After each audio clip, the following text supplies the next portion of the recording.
Hi, again, my name is Malia Conroe, and I will be going over the Notice of Funding Opportunity for Victims of Crime Act for the Court-Appointed Special Advocates Victim Assistance Program. So the Victims of Crime Act, or VOCA, was passed in 1984 for the purpose of compensating and assisting victims of crime and providing funds for training and technical assistance.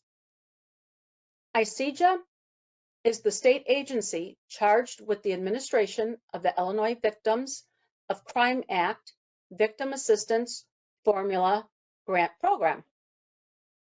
This program is supported by fines and penalties levied against criminals convicted of federal crimes. VOCA grants must support the provision of direct services to victims of crime. So the purpose of the program, according to the Office of Victims of Crime, child abuse occurs when an adult harms a child or a youth physically, sexually, emotionally, or by neglecting them. In state fiscal year 2023, the Illinois Department of Children and Family Services received 94,516 hotline calls for child abuse or neglect. The negative impacts of child abuse and neglect include physical, psychological, and behavioral effects. Studies have found a link between child maltreatment and physical health problems, including poor brain development, malnutrition, diabetes, and high blood pressure. Victim advocates are trained professionals who support victims of crime by providing information and referrals, emotional support, or assisting finding resources or even filling out paperwork. Research has shown that the presence of a victim-centered advocate within medical and legal systems, including the courts, reduces insensitive and victim-blaming responses that are re-traumatizing for victims and increases the number of services that victim receives. Court-appointed special advocates, or as we call them, CASAs, are volunteers appointed by courts to advocate for children who have experienced abuse and or neglect and have been placed in the foster care system. CASAs maintain small caseloads of 1 to 2 children, helping them navigate the court and child welfare systems.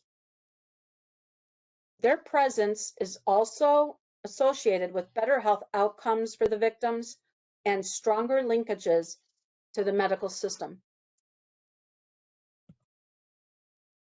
So requirements of the program.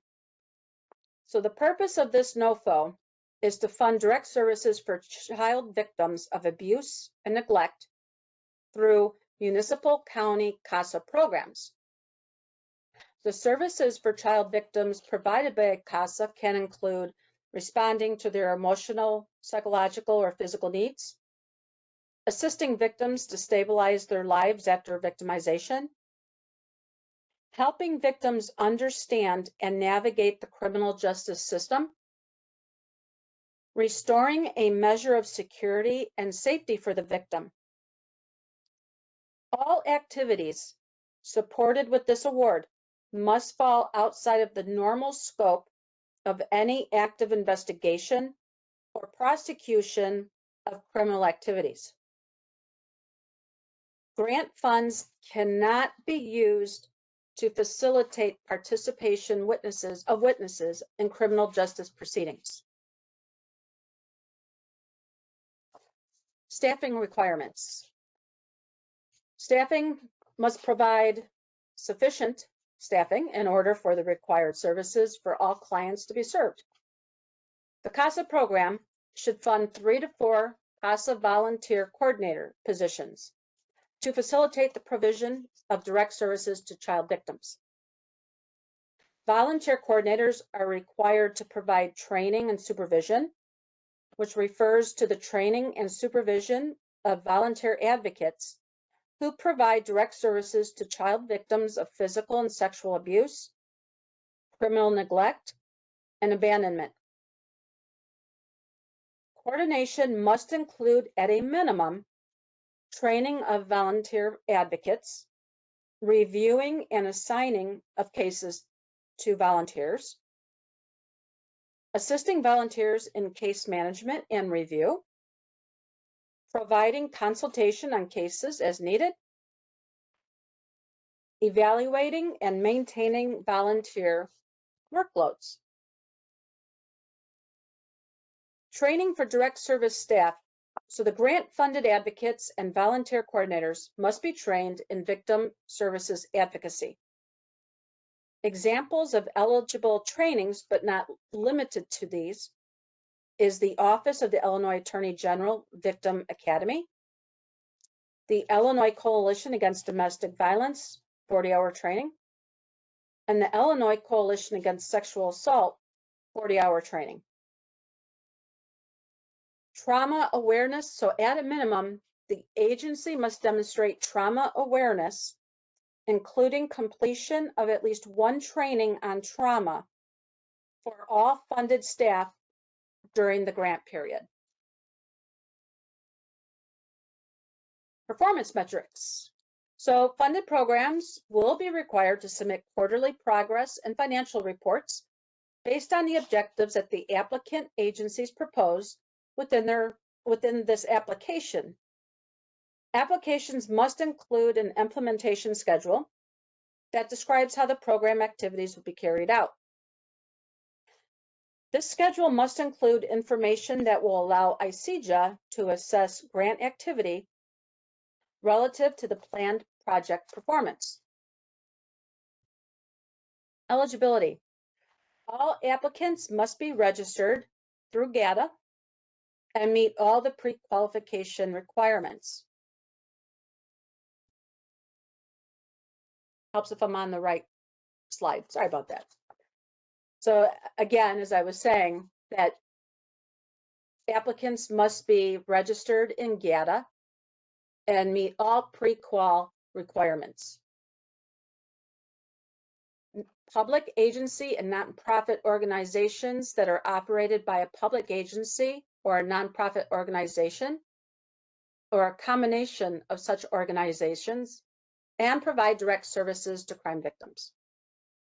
You must comply with federal rules regulating grants, which is applicable provisions of VOCA, the VOCA Victim Assistance Program Final Rule, Office of Victims of Crime Guidelines, and the requirements of the Department of Justice Grants Financial Guide and government-wide grant rules, which includes maintaining appropriate program and financial records that fully disclose the amount of disposition of VOCA funds received.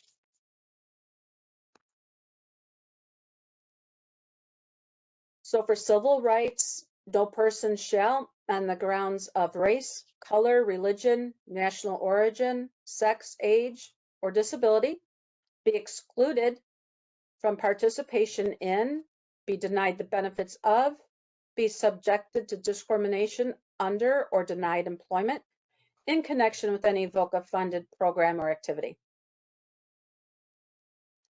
All agencies must also abide by any additional eligibility or service criteria as established by ICEJA, including submitting statistical and program information on the use of the impact of VOCA funds as requested by ICEJA. Please refer to the NOFO for a full list of the requirements for eligibility. Cost sharing or matching. Per the National Emergency Pandemic Mandatory Match Waiver, no matching funds are required for grants covering the first period of funding under this NOFO. So for the first year of this NOFO, there is no match. Match funds will be required in the second year period of performance under this opportunity. So year one, no match, but years 2 and 3, match will be required. Applicants who wish to decline the match waiver for the first year should include match in their submitted budget and must submit a formal declination letter declining waiving match. For years 2 and 3, as well as if you do want match for the first year, match is calculated at 20% of the total cost of the project. Federal grant funds requested may not exceed 80% of the total cost of the project. So funding information, the award period. So grant awards resulting from this opportunity will have a target period of performance starting January 1st, 2024 through December 31st, 2024. Additional funding up to 24 months may be awarded after the initial funding period, contingent upon satisfactory performance and availability of VOCA funds. Right now, a total of $1,600,000 in VOCA fiscal year 22 funding is available through this solicitation. Applicants may request a minimum of $75,000 with a maximum of $135,000.